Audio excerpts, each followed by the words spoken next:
د ننګرهار والي داسې یو کړنه ترسره کړه چې تر اوسه یو والي هم نه ده کړی.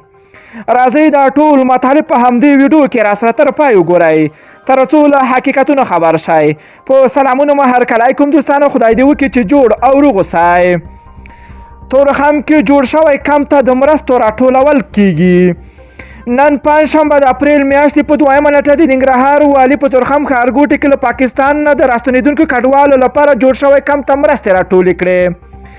د ننګرهار والي په تورخم کې د راستنېدونکو کډوالو لپاره جوړ شوی کمپ ته د کمبلو، توشکو او بالښتونو په راټولولو سره له خپل ځان نه دغه کمپاین پیل کړ، تر څو نور کسان هم وهڅول ولایت کې له جوړ شوي کمپ سره د اړمنو لاسنیوی ته راودانګي. دا په داسې حال کې ده چې تېرې اونۍ ښاغلی میاخیل په تورخم ښارګوټي کې د تورخم دروازې ته احتمالي خلاصېدو په صورت کې له کوزې پښتونخوا او پاکستان څخه د راستنېدونکو افغان کډوالو لپاره احتیاطي کمپ جوړ کړي.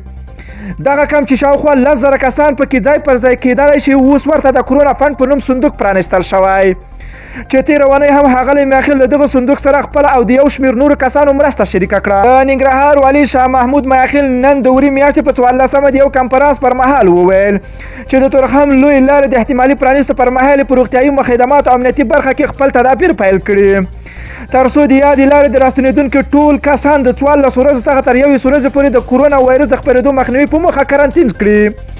ښاغلی میاخیل په ننګرهار کې دغه اقدام وروسته له هغې کوي چې په پاکستان او کوزه پښتونخوا کې د کرونا وایرس د خپرېدو په حال کې ده، او په پاکستان کې دغه وایرس څه کم 2000 مثبته پیښې ثبت شوي دي او یو شمېر کسان له دې امله مړه شوي هم دي.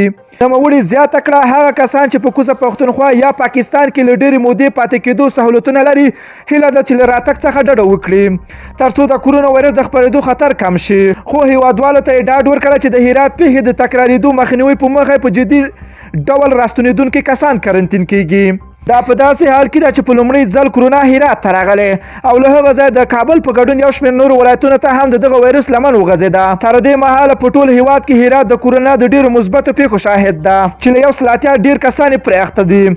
دوستانو، ستاسو د میاخیل دغه کار څنګه ارزوئ؟ راځئ خواږه نظرونه په کمنټ کې راسره ولیکئ. که ویډیو مو خوښه شوې نو حتما لایک او شیر کړئ. که غواړئ له تازه او دقیقو معلوماتو خبر شئ، د پښتو نیوز چینل حتما در سره سبسکرایب کړئ. نور مو په پاک رب سپارم. الله مو مل شه، خو وخت درته غواړم.